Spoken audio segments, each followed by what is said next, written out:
Hello student, स्वागत है आपका मेरे यूट्यूब चैनल पे। आज हम बात करेंगे पॉलिटिकल साइंस क्लास 12th की। मैं ये वाली बुक आज आपको एक्सप्लेन करूंगा। इसका चैप्टर नंबर 2 भारत स्वतंत्र भारत में राजनीति क्लास 12 पॉलिटिकल साइंस की बात करेंगे हम। इस वाली बुक का हम बात करेंगे एक दल के प्रभुत्व का दौर। चैप्टर नंबर 2 है हमारी बुक का। ये बात करेंगे हम एक दल के प्रभुत्व का दौर, कांग्रेस पार्टी की बात करेंगे इस पॉलिटिकल पार्टी में। इससे पहले हम अपना चैप्टर पढ़ चुके हैं राष्ट्र निर्माण की चुनौतियां। राष्ट्र निर्माण की चुनौतियां हम ये वाला चैप्टर पढ़ चुके हैं। राष्ट्र निर्माण की चुनौतियों में हमने पढ़ा था कि भारत देश के समक्ष क्या क्या 3 चुनौतियां थी जब भारत देश आजाद हुआ था। पहली चुनौती थी भारत देश के समक्ष राष्ट्र का निर्माण करना, सभी जितने भी राज्य हैं उनको इकट्ठा करना। दूसरी चुनौती हमारे पास थी लोकतंत्र स्थापित करना। तीसरी चुनौती हमारे पास थी विकास करना। तो अब हम फिलहाल दूसरी चुनौती की बात करेंगे। इस चैप्टर को पढ़ने से पहले मैं आपको कुछ एक महत्वपूर्ण बात बता दूं कि डिलीटेड पार्ट इसमें कौन सा, स्वतंत्र पार्टी और बिहार गांव वाला, इसके अंदर एक डिलीटेड पार्ट है। इस वाली बुक को मैं आपको एक एक चैप्टर वाइज एक्सप्लेन करूंगा। हिंदी मीडियम वाले स्टूडेंट्स के लिए बहुत इजी बनाने वाला हूं मैं यहां पर, क्योंकि ज्यादातर हिंदी मीडियम वाले स्टूडेंट्स को नोट्स के साथ नहीं पता लग पाता कि हम किस तरह बनाएं। तो मैंने उन स्टूडेंट्स के लिए यहां पर नोट्स बना के रखे हुए हैं। टॉपिक बाय टॉपिक मैं उनको एक्सप्लेन करता चलूंगा और उनको बताता चलूंगा कि उनको नोट्स कैसे बनाने हैं, ताकि वो इस चैप्टर के नोट्स बनाकर अपने पास रख सके और सिर्फ उन नोट्स को ही पढ़ के वो अपना एग्जाम दे सकते हैं। गारंटीड उनके बहुत अच्छे मार्क्स आने वाले हैं। आपको कुछ नहीं करना, बस अपने नोट्स उठाने पेपर से कुछ दिन पहले या पेपर से 2, 4, 5 दिन पहले, जितना भी आप जाएं, और सिर्फ आपने जो नोट्स बनाए हैं उनको सिर्फ रीड आउट करते चले जाना है, पढ़ते चले जाना है। आपके बहुत अच्छे नंबर आने वाले हैं। अब हम बात करेंगे यहाँ पर एक दल के प्रभुत्व का दौर। सबको पता है हम यहाँ पर एक दल का प्रभुत्व के दौर की बात करें, यानी कि कांग्रेस पार्टी की। ये वाला चैप्टर है हमारा। इसके अंदर हमने सबसे पहले टॉपिक्स कौन कौन से क्लियर करने हैं। हमने टॉपिक यहां पर करने हैं लोकतंत्र स्थापित करने की चुनौती। जैसे कि इससे पहले वाला जो चैप्टर था हमने उसमें पढ़ा था कि भारतीय राष्ट्र के अंदर राष्ट्र का निर्माण कैसे होगा, वो सिर्फ फर्स्ट वाला चैप्टर था। ये वाला चैप्टर है इसके अंदर लोकतंत्र स्थापित करने की चुनौती। दूसरी बात आती है पहले 3 चुनावों में कांग्रेस का प्रभुत्व। बहुत सारे बच्चे प्रभुत्व के अंदर कंफ्यूज रहते हैं कि प्रभुत्व का क्या मतलब होता है। प्रभुत्व का मतलब होता है शक्ति। शक्ति का मीन्स पावर। प्रभुत्व का मतलब होता है शक्ति। शक्ति मीन्स पावर। इसे इंग्लिश मीडियम वाले बच्चों के लिए आता है इंग्लिश में सोवरेनिटी। सोवरेनिटी का मतलब होता है प्रभुत्व, शक्ति, संप्रभुता, संप्रभुत्व। ये सभी वर्ड समान होते हैं। बच्चे इनमें बिल्कुल भी कंफ्यूज ना हो कि संप्रभुत्व क्या होता है, प्रभुत्व क्या होता है, संप्रभुत्व संपन्न क्या होता है। ये सारी चीजें प्रभुत्व का मतलब होता है शक्ति, पावर, मतलब उससे ऊपर कुछ भी नहीं। Everything is below then is प्रभुत्व। सब कुछ इस प्रभुत्व से नीचे है। ठीक है सर। अब इसके बाद हम आगे पढ़ेंगे कांग्रेस के प्रभुत्व की प्रकृति। प्रकृति का मतलब नेचर, यानी कि अगर कांग्रेस हमारे ऊपर डोमिनेट कर रहा था, कांग्रेस हमारे ऊपर राज कर रहा था, तो कांग्रेस का नेचर कैसा था। क्या कांग्रेस ज्यादा तानाशाह था या कांग्रेस लोगों की मदद करता था। किस प्रकार से कांग्रेस हमारे साथ लोगों के समाज के साथ जुड़ा पड़ा था। चौथा हमारे पास टॉपिक आता है विपक्षी पार्टियों का उद्भव। अब भैया कांग्रेस अकेले ही तो ना चुनाव लड़ती रहेगी। कांग्रेस का अकेले चुनाव लड़ने पे कोई हक नहीं था। इसके साथ साथ नई नई पार्टियां सीखती जा रही थी कि कांग्रेस के ऑपोजिशन में कैसे खड़ा होना है। दूसरी बात, विभिन्न राजनीति पार्टियां, यानी कि कांग्रेस के ऑपोजिशन में जो पार्टीज खड़ी हुई थी वो कौन कौन सी पार्टीज थी भैया, और उसके बाद गुटों में तालमेल तथा सहनशीलता कैसे हो रही थी, ये हम सारी चीजें बात करने वाले हैं इस अपने वाले चैप्टर के अंदर। सब कुछ इस चैप्टर में हम पढ़ेंगे, एक एक करके पढ़ेंगे, लाइन बाय लाइन पढ़ेंगे, ताकि आप बच्चों को बिल्कुल भी प्रॉब्लम ना आए, इजी बढ़ जाए। सबसे पहले था लोकतंत्र स्थापित करने की चुनौती। अब देखो भैया, इससे पहले वाले चैप्टर में हमने पढ़ा कि हमारा भारत देश आजाद हो चुका है। भारत देश आजाद हो चुका, सारे हमने राष्ट्रों का निर्माण कर लिया, सब राष्ट्रों को हमने मिला लिया। 565 रियासतें जो थी सरदार वल्लभ भाई पटेल ने मिला ली, लौह पुरुष के नाम से उन्हें जाना भी गया। सब कुछ हमने काम कर लिया। हम उपनिवेशवाद के चंगुल से छूट भी चुके थे, सब कुछ काम कर लिया। इसका लोकतंत्र भी बना रखा। अब लोकतंत्र का सीधा सीधा मतलब क्या था हमारे पास, आप यहां पर थोड़ा सा पढ़ेंगे। देखो, लोकतंत्र स्थापित करने की चुनौती। लोकतंत्र स्थापित करने की चुनौती के लिए मतलब कि अभी हमें यहां पर लोकतंत्र स्थापित भी करना था।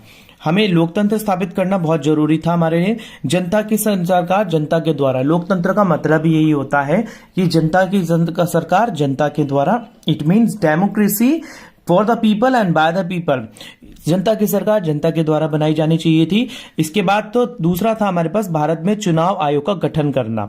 भारत में चुनाव आयोग का गठन, भैया जनता की सरकार बनानी है तो चुनाव तो करवाना पड़ेगा, बिना चुनाव के आप कैसे भी किसी सरकार को कहां से खड़ा कर देंगे, हमें नहीं पता चल रहा था। राजनीतिक समस्याओं का समाधान करवाना था, ये भी हमारे पास प्रॉब्लम थी। सीधे सीधे सेना को सत्ता में नहीं ला सकते थे, लोकतंत्र को लाना था, जो अलोकतांत्रिक तरीका था हमारे यहाँ पर, राजनीतिक सेना को लाना था हमारे यहाँ पर, राजनीतिक सेना को राजनीतिक समस्याओं का समाधान करना था, यह भी एक हमारे पास उपाय था। नेताओं को रास्ते चुनने के लिए हमारे को जनता का मदद लेनी पड़नी थी। सीधे सीधे हम सेना को भी नहीं मदद ले सकते थे, सीधे सीधे हम सेना को भी नहीं बना सकते थे आगे। तो इन सब चीजों को करने से पहले हमें लोकतंत्र स्थापित करना था। लोकतंत्र स्थापित करने के लिए एक सरकार का होना जरूरी है। यदि किसी देश को चलाना है तो वहां पर सरकार होनी बहुत जरूरी है। सरकार के बिना वो देश नहीं चल सकता। हम बात कर रहे हैं लोकतंत्र की, क्योंकि हमारा देश यही, हमारा संविधान यही कहता था। अब इसके बाद क्या हुआ भैया, यहाँ पर भारत में चुनाव आयोग का गठन 1950 में हुआ। चलिए ठीक है भैया, यहाँ पर पहला स्टेप हमने उठा चुके थे। भारत में चुनाव आयोग का गठन करने के लिए हम पहला स्टेप उठा चुके थे। कैसे? भारत में चुनाव आयोग 1950 में गठन करके। अब इसके लिए आप नेक्स्ट पेज पलट लीजिए सारे बच्चे। आप मेरे साथ अपनी बुक खोल लीजिए। अपनी बुक के अंदर मेरे साथ स्टेप बाय स्टेप आप पढ़ते चलेंगे। पढ़ने के साथ साथ आपको पता लगता जाएगा नोट्स कैसे बनाने, मैं आपको बता देता हूं। बिल्कुल भी परेशान होने की जरूरत नहीं है, बहुत इजीली ये चैप्टर हम कंप्लीट कर लेंगे। देखिए सबसे पहले यहां पर लिखा है भारत में चुनाव आयोग का गठन 1950 में हुआ। हमने यहां पर इजीली लिख ली ये चली लाइन, जनता की सरकार जनता के द्वारा। भारत में चुनाव आयोग का गठन 1950 में हो चुका था।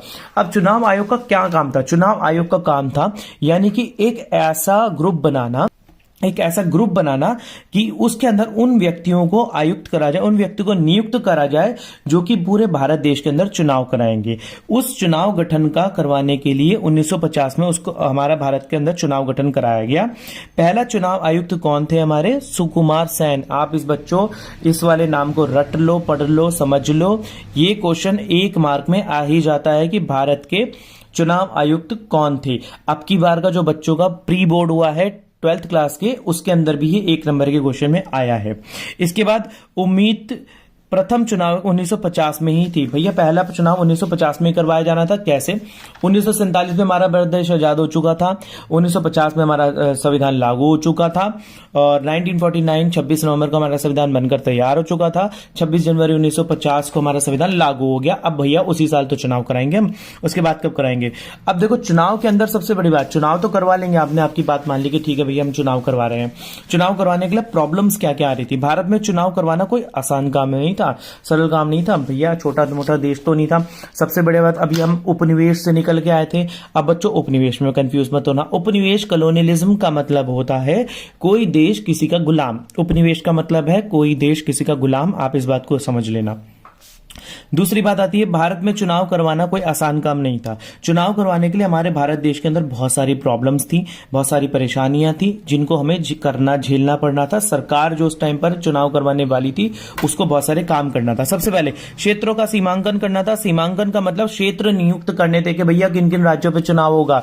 अब जहां पर कम लोग रहते हैं या जहां पर अनपढ़ लोग रहते हैं, जहां पर सरकार नहीं बन सकती, पहली बात तो हमारे को सबसे पावरफुल क्षेत्र देखने थे। मुंबई, गुजरात, दिल्ली, हरियाणा, उत्तर प्रदेश, केरल, महाराष्ट्र, यहां पर सब जगह पर चुनाव करवाए जाने थे। तो इन सीमांकन मतलब एक बाउंड्री लाइन क्रिएट करनी थी कि यहां पर चुनाव करवाने हैं। दूसरी बात, मतदाता की सूची बनानी थी। भैया कौन कौन सूची करेगा, मतलब कौन कौन चुनाव देगा, किस किस को हमारे चुनाव के अंदर करना है। तो इस चीज के लिए हमारे जवाहरलाल नेहरू जी ने एक नीति चला दी थी, सार्वभौमिक मताधिकार की नीति।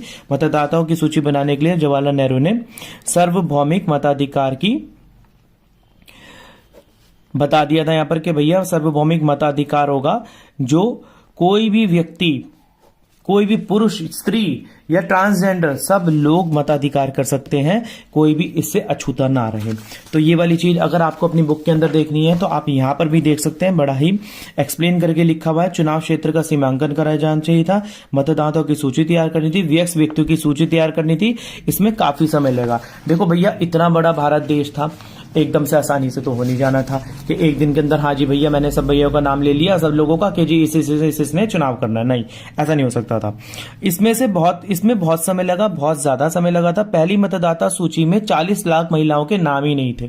क्यों जी भैया पहली 40 लाख महिलाओं के नाम क्यों नहीं थे? क्योंकि उस टाइम पर उनके नाम कैसे लिखे गए थे? अल्लाह की बेटी फला की बेटी, मतलब आपकी किताब के अंदर भी यहाँ पर लिखा हुआ है, आप यहाँ पढ़ सकते हैं, अल्लाह की बेटी फला की बेटी, ये वाली लाइन अगर यहाँ पर आपकी किताब में लिखा हुआ है। इट मीन्स कि पुराने टाइम में तो औरतों के नाम ही नहीं हुआ करते थे, नाम होते थे पर आस पड़ोस के लोग नहीं जानते थे ना, आस पड़ोस के कि भाई क्या नाम चल रहा है, उनको कैसे बुलाया जाता था, हाँ भाई मतलब श्याम की बेटी या भूरे की बहू, कुछ भी XYZ कुछ भी कह के उनके नाम से बुलाया जाता था। तो जब हमारी पहली मतदाता सूची नहीं बन पाई, सफल नहीं हो पाई, तो क्या करा गया? दोबारा मतदाता सूची तैयार करेगी। उस सूची को तैयार करने के बाद उस समय देश के अंदर 17 करोड़ मतदाता थे। मतलब जब ये सूची तैयार हो गई, जितने लोगों के नाम लिखे गए प्रॉपर, तो उसके बाद 17 करोड़ मतदाता थे, जिनमें 3200 विधायक थे और लोकसभा के 479 संसद चुनने थे। ये हमारा काम था। 3 लाख से अधिक अधिकारियों को चुनाव कर्मियों के रूप में प्रशिक्षित किया गया। अब भैया चुनाव कर्मियों के रूप में प्रशिक्षित किया गया, इस वाली लाइन को हम समझ लेते हैं। देखो अब जब हमारा यहाँ पर चुनाव आयोग बन गया, सुकुमार सेन हमारे पहले चुनाव आयुक्त थे।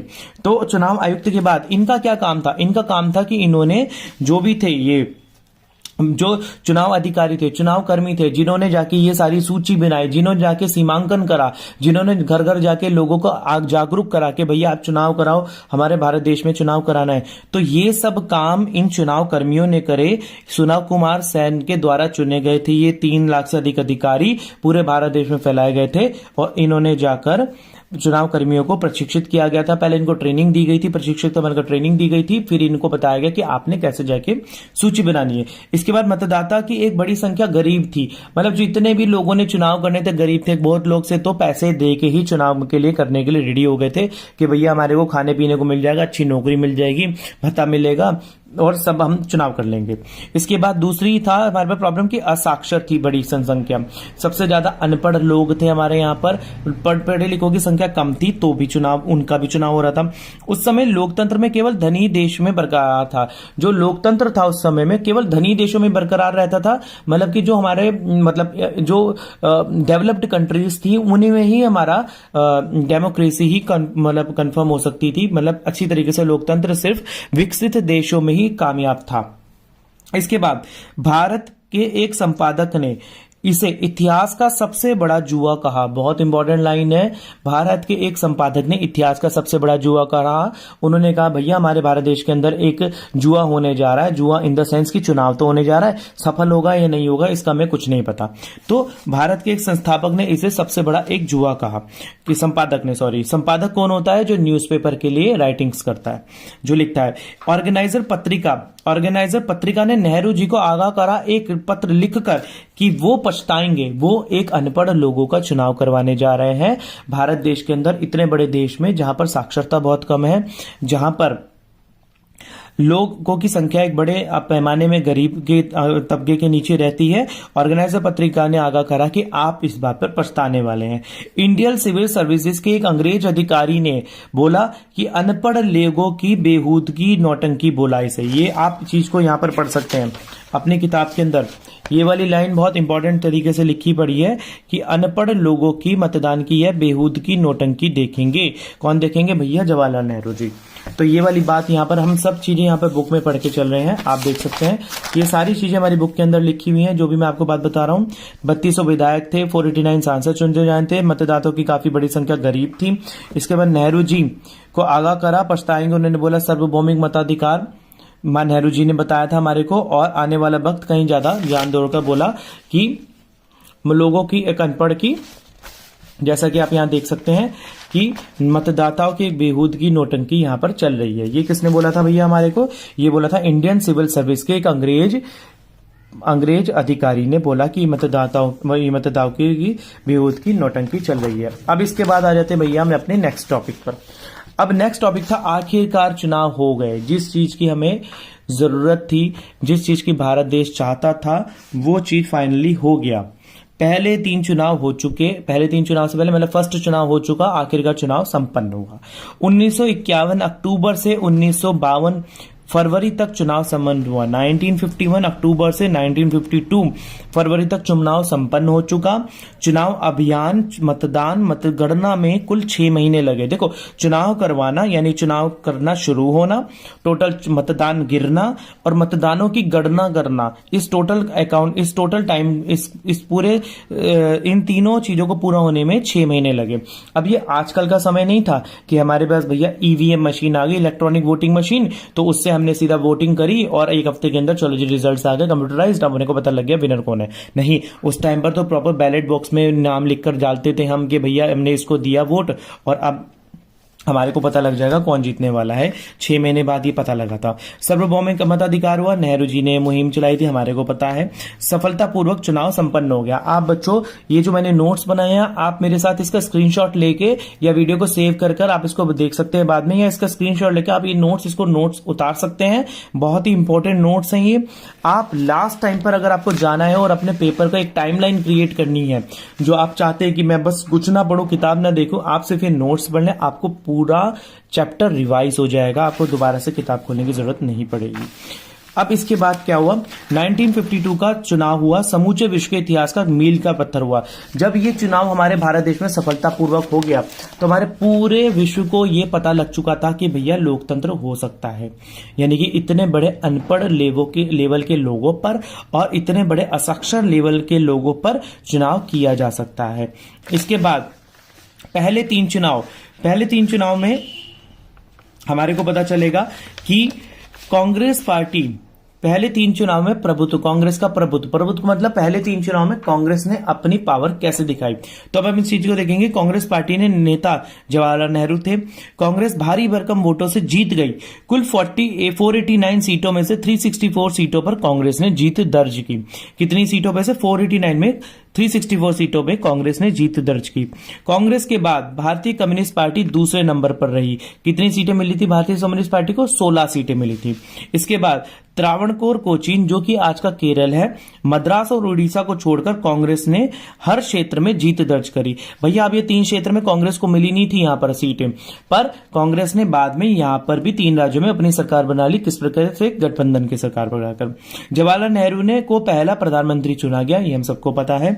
1952 से 1962 तक कांग्रेस पार्टी की हावीपन रहा, मतलब कि जवाहरलाल नेहरू एक इस तरीके का फेस था कि जिसको अगर देखो भैया, कांग्रेस पार्टी को किसी भी प्रमोशन की जरूरत नहीं थी।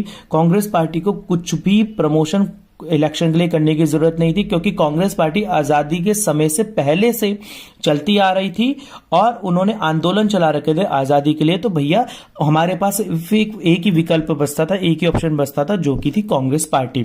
तो कांग्रेस पार्टी तो हावी होनी थी ऑब्वियसली, जब उसके अगेंस्ट में कोई खड़ा नहीं है तो कांग्रेस पार्टी को तो वोट मिलने थे। तो 1952 से 1962 तक कांग्रेस पार्टी हावी रही। दूसरा आम चुनाव 1957 में हुआ, तीसरा आम चुनाव 1962 में करवाया गया। इस चीज को आप अपने मैप के अंदर दे सकते हैं, पेज नंबर 35 के ऊपर। मैं यहां पर आपको मैप में दिखा देता हूं। ये मैप के अंदर आप देख सकते हैं कि हमारे पास कांग्रेस पार्टी कब कब जीती। यहां पर मैंने मार्क भी करके रखा हुआ है बच्चों के लिए।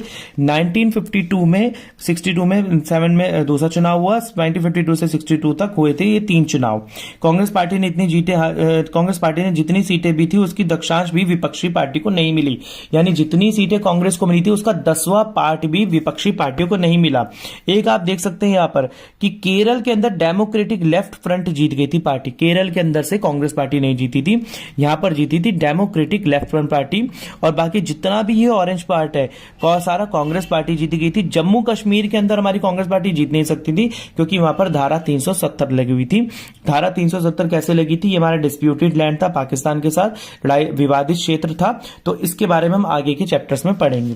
तो सिर्फ ये जो ऑरेंज वाला मार्क आपको दिख रहा है, यहां पर कांग्रेस पार्टी जीती थी और केरल से कांग्रेस पार्टी जीती नहीं थी, यहां पर जीती थी डेमोक्रेटिक लेफ्ट फ्रंट। तो मैंने आपके लिए बुक में मार्क करके रखा हुआ है यहाँ पर, जो जहां से मैंने ये अपने नोट्स बनाए हैं, ये सारे पॉइंट आप स्क्रीनशॉट लेके यहाँ से अपनी बुक के अंदर भी मार्क कर सकते हैं, या फिर मेरे नोट्स को आप अपने पास लिख सकते हैं स्क्रीनशॉट लेकर। और अगर आपको इसके नोट्स चाहिए तो आप मेरे को कमेंट्स में बता सकते हैं। ये सारे नोट्स आपको फ्री ऑफ कॉस्ट प्रोवाइड हो जाएंगे आपको।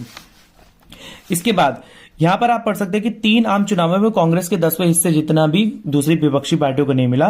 कांग्रेस किसी किसी प्रांत से नहीं जीत पाई, उदाहरण के लिए केरल। 1957 में भारतीय कम्युनिस्ट पार्टी के साथ गठबंधन की सरकार बनाई कांग्रेस ने। अब देखो कांग्रेस के साथ कौन सी पार्टियां थी जो जीत की होड़ में चल रही थी। एक थी भारतीय कम्युनिस्ट पार्टी, दूसरी थी सोशलिस्ट पार्टी और तीसरी थी भारतीय जनसंघ पार्टी। इसके बाद छोटे छोटे निर्दलीय कुछ और भी खड़े हुए थे जो कि कांग्रेस के साथ जीत में रहे थे। पर ये जो पार्टी है, सोशलिस्ट पार्टी, भारतीय जनसंघ पार्टी, भारतीय कम्युनिस्ट पार्टी, इन पार्टीज के अंदर बहुत ही नामी गिरामी नेता काम कर रहे थे जिनको कांग्रेस पार्टी की तरह अपने पार्टी को एस्टेब्लिशमेंट करने की जरूरत नहीं थी, उनके नाम ही काफी थे।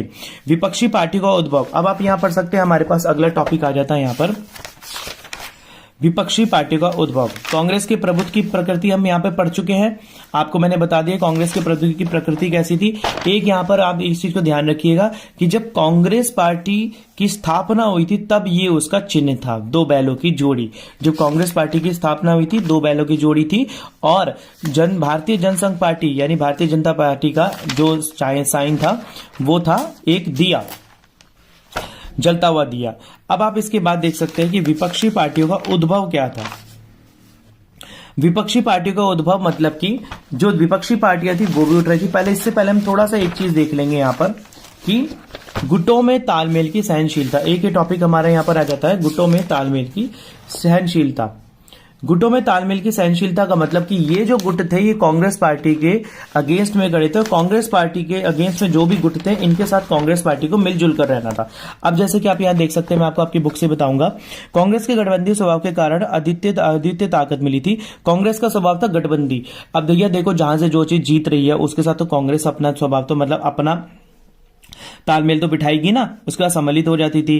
गठबंधन अति रुख अपनाने से अपना बचाव होता था। किसका बचाव होता था? कांग्रेस का। सुलह समझते थे, चलना सर्वसमावेशी होना गठबंधनी खासियत थी। देखो सबको साथ लेके चलने में क्या बात करनी थी, हमारे को सिर्फ गठबंधन पर ही साथ चल सकते थे, तभी सियासत और राज्य सत्ता पर हम राज कर सकते थे। देखिए मैंने आपको बताया भारतीय जनसंघ पार्टी का क्या था साइन, दिया, जलता हुआ दिया। और इसके बाद यहां पर गुटों में तालमेल हमारे को समझ में आ गया, संतुलन बनाकर चलना गठबंधन के द्वारा। अब इसके बाद हमारे यहां पर आ जाता है कि विभिन्न पार्टियां कौन कौन सी थी, विभिन्न राजनीतिक पार्टियां कौन कौन सी थी जो कांग्रेस के अगेंस्ट में खड़ी हुई थी। तो अब आप यहां पर देख सकते हैं, एक यहां पर पार्टी थी भारतीय कम्युनिस्ट पार्टी। जो भारतीय कम्युनिस्ट पार्टी की स्थापना हो चुकी थी 1920 में, 1920 में। ये किससे प्रेरित थी? रूस की बोल्शेविक क्रांति से प्रेरित थी। भारतीय कम्युनिस्ट पार्टी रूस की बोल्शेविक क्रांति से प्रेरित थी। और इसके बाद इसके प्रमुख नेता थे A.K. गोपालन, S.A. और डांगे थे। ये भारतीय कम्युनिस्ट पार्टी के प्रमुख नेता A.K., S.K. और डांगे थे। और इसके अलावा विभिन्न राजनीतिक पार्टियां कौन कौन सी थी? सबसे पहले तो हम कांग्रेस पार्टी की बात कर लेते हैं। इसकी स्थापना 1885 में 1885 में स्थापना हुई थी। 20वीं सदी तक जन आंदोलन का रूप ले लिया था कांग्रेस पार्टी ने। भैया जन आंदोलन का रूप लिया कांग्रेस पार्टी ने, तभी ही कांग्रेस पार्टी का एक फेस वैल्यू, एक ऐसा चेहरा अपने आप का कांग्रेस पार्टी लोगों के सामने दिखा पाई कि कांग्रेस पार्टी को किसी प्रकार के प्रमोशन की जरूरत नहीं थी दुनिया के अंदर, मतलब भारत देश के अंदर। और सीधा कांग्रेस पार्टी ने 3 आम चुनाव के अंदर अपना प्रभुत्व स्थापित कर लिया था। किस वजह से? जन आंदोलन के द्वारा। दूसरी बात, कम्युनिस्ट पार्टी आ चुकी थी, इसके बारे में हम पीछे पढ़ चुके हैं अभी। तीसरी थी हमारी वेरी इंपॉर्टेंट पार्टी, भारतीय जनसंघ पार्टी। भारतीय संघ पार्टी, भारतीय जनता पार्टी की जो जड़ें हैं, आज के टाइम की जो बीजेपी है, इसकी जड़ें हमारी भारतीय जनसंघ पार्टी के अंदर ही है, क्योंकि ये एक राष्ट्रत्व और हिंदुत्व पार्टी को लेकर चलती थी। और दूसरी बात थी इसकी 1951 में 1951 में स्थापना हो चुकी थी। श्याम प्रसाद मुखर्जी इसके संस्थापक थे। ये मानती थी कि एक देश, एक संस्कृति, एक राष्ट्र होना चाहिए, इसकी मान्यता थी। भारतीय जनसंघ पार्टी जरा से भी खुश नहीं थी भारत और पाकिस्तान के विभाजन पर। यह शुरू से कहती थी कि आप भारत देश को पाकिस्तान के साथ जोड़ लें दोबारा से और ना बंटवारा होने दें। तो ये मानती थी भारतीय जनसंघ पार्टी। अब इसके बाद एक पार्टी और थी सोशलिस्ट पार्टी। सोशलिस्ट पार्टी की 1934 में युवा नेताओं की टोली द्वारा स्थापना की गई थी।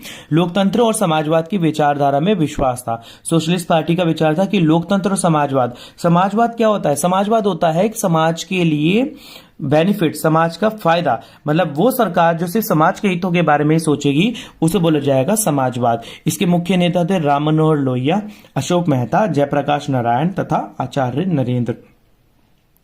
ये मानते थे सोशलिस्ट पार्टी की, भारतीय कांग्रेस पार्टी जो है, ये मानते थे सोशलिस्ट पार्टी की कांग्रेस पार्टी जो है एक कैपिटलिस्ट पार्टी है, एक पूंजीवाद पार्टी है, मतलब जिन लोगों के पास पैसा है कांग्रेस पार्टी उसी को सपोर्ट करती है। इसके बाद सोशलिस्ट पार्टी का बंटवारा हो गया कई पार्टियों में, समाजवादी दलों में टुकड़ों में बट गई सोशलिस्ट पार्टी के सामाजिक दलों में, समाजवादी दलों में, जिनमें से कुछ प्रमुख थे किसान मजदूर पार्टी, प्रजा सोशलिस्ट पार्टी और संयुक्त सोशलिस्ट पार्टी। ये तो थे स्टूडेंट्स हमारी पार्टियों के नाम, ये तो थे जो मेरे नोट्स थे। अब मैं आपको दिखाता हूं कि आपकी बुक के अंदर क्या लिखा हुआ है। Institutional revolutionary party specialist PRC के नाम से जाना जाता था। ये वाली पार्टी रेवोल्यूशनरी पार्टी के बारे में अगर आप पढ़ेंगे तो मैक्सिकन क्रांति के बाद ये विरासत प्राप्त हुई थी। इसके बाद जो हमारे इस चैप्टर के अंदर इंपॉर्टेंट पार्टी है वो है कम्युनिस्ट पार्टी। इसकी स्थापना 1920 में हुई थी। 1935 में साम्यवादी मुख्य रूप से भारतीय राष्ट्रीय कांग्रेस के सीमा में रहकर काम करा। साम्यवादियों ने अपनी सीमा में रहकर काम करा था। 1941 दिसंबर में साम्यवादियों ने कांग्रेस पार्टी को अलग कर गैर कांग्रेस पार्टी बना ली। कब बनाई इन्होंने? कम्युनिस्ट पार्टी ऑफ इंडिया के नाम से। 1947 तक सत्ता का जो हस्तांतरण हुआ, हस्तांतरण का मतलब होता है मतलब एक से दूसरे को हमें हस्तांतरित करना, मतलब ट्रांसफर कर देना। इसके प्रमुख नेता थे ए.के. गोपालन, ए.एस.ए. डांगे। ठीक है जी। इसके बाद आ जाता है कम्युनिस्ट पार्टी सीपीआईएम और नाम से अलग अलग पार्टी बना दी। अभी कम्युनिस्ट पार्टी भी एक्सप्लिट हो चुकी थी, बढ़ चुकी थी, जो कि कम्युनिस्ट पार्टी मार्क्सवादी पर डिपेंड करती थी। सीपीआई के नाम से ये भी पार्टी बढ़ चुकी थी। 1964 में इसका विभाजन हो गया था। कब? 1964 में, सोवियत संघ के बाद, 1964 में विभाजन हो गया था भारतीय कम्युनिस्ट पार्टी का। अलग अलग पार्टी में और भी पार्टियां बढ़ती जा रही थी।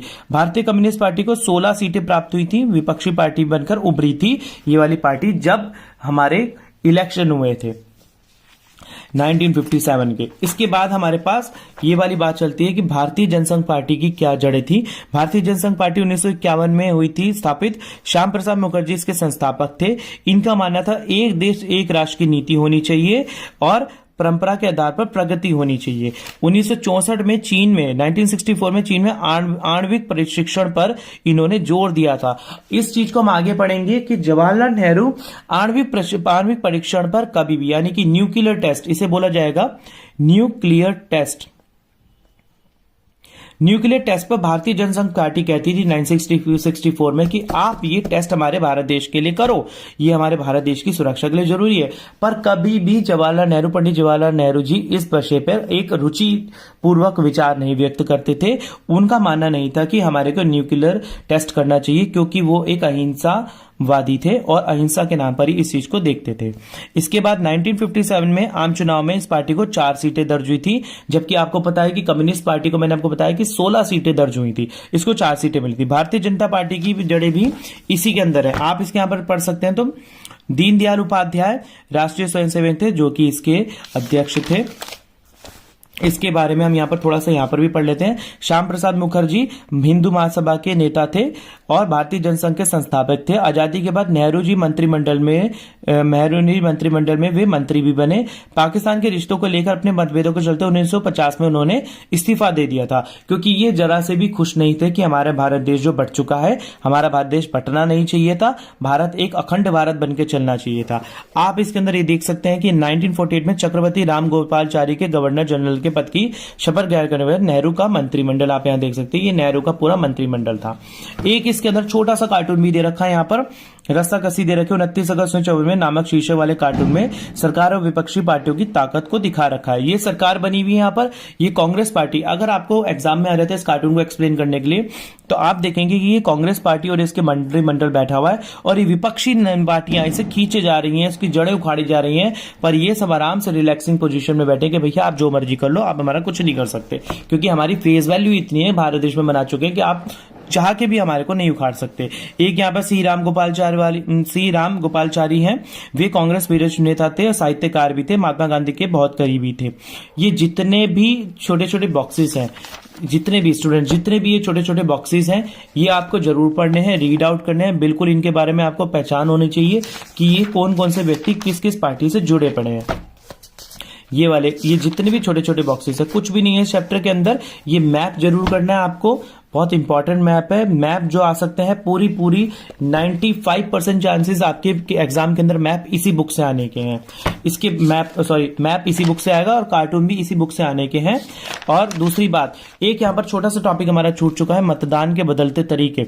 यानी कि पहले मतदान का तरीका होता था, बैलेट बॉक्स बनाए जाते थे, एक बक्सा टाइप हो जाता, बक्से के अंदर पर्चियां डाल के लोग अपने चहीते नेता की नाम की पर्ची डाल के लिख कर उसको बक्से के अंदर डालते थे। जब सारी जगहों के बक्से खुलते थे, बॉक्स खोले जाते थे और उसमें देखा जाता था, गणना करी जाती थी किस वाले के नाम को कितने वोट मिले, फिर फाइनली रिजल्ट होता था। जैसा कि हमने पढ़ा 6 महीने लगे थे सारे प्रोसेस करने में।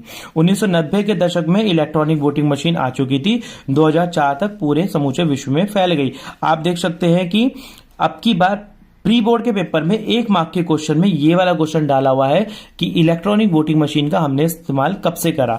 और ये देखिए यहां पर लिखा हुआ है 20 लाख स्टील के बॉक्सों का प्रयोग किया गया पहले वोटिंग के अंदर। तो ये 20 लाख स्टील के बॉक्सेस का प्रयोग करा जाता, हर एक मतदान पेटी के भीतर उम्मीदवार का चिन्ह डाला जाता था। तो ये था हमारा पूरा चैप्टर, पूरा आपको मैंने बताया इस चैप्टर में, वेट बताया, पूरा पढ़ के बताया इस चैप्टर को, एक एक चीज आपको सब कुछ बताया है। ये सोशलिस्ट पार्टी के बारे में अगर आप यहाँ पर पढ़ेंगे तो यहां पर बता सकता है संयुक्त सोशलिस्ट पार्टी नाम महत्वपूर्ण था। जयप्रकाश नारायण समाजवादी दलों के नेता के प्रमुख थे। कई छोटे छोटे पार्टियों में बंट चुकी थी, राष्ट्रीय Janata Dal, Janata Dal, secular, United, socialist party की छाप देख सकते हैं। आप यहां पर एक कॉलम पढ़ सकते हैं सोशलिस्ट पार्टी के बारे में। सोशलिस्ट पार्टियों की जड़ें स्वतंत्रता प्राप्ति की बात थी। इसके कांग्रेस द्वारा जन आंदोलन चलाया जा रहा था। कांग्रेस सोशलिस्ट पार्टी का गठन 1934 के बीच युवा नेताओं की टोली द्वारा करा गया था। इस चीज को मैंने आपको एक्सप्लेन कर दिया अपने पास। तो ये पूरा चैप्टर था हमारा स्टूडेंट्स। मैंने आपको यहाँ पर नोट्स बनाए हैं, अपने हैंडमेड नोट्स है मेरे, ये पूरी एक एक चीज एक्सप्लेन करी है यहाँ पर आपको। अगर कुछ भी चीज आपको समझ नहीं आ रही है तो आप मेरे को कमेंट बॉक्स में बता सकते हैं आप और क्या जानना चाहते हैं इस चैप्टर के बारे में। अगर आपको ये मेरे हैंडमेड नोट्स चाहिए तो मैं इसकी पीडीएफ आपको प्रोवाइड करा दूंगा, मैं अपना नंबर भी डाल दूंगा, या आप मेरे को कमेंट बॉक्स में डाल दें, मैं उनसे कमेंट करके अपना नंबर शेयर कर दूंगा, व्हाट्सएप नंबर।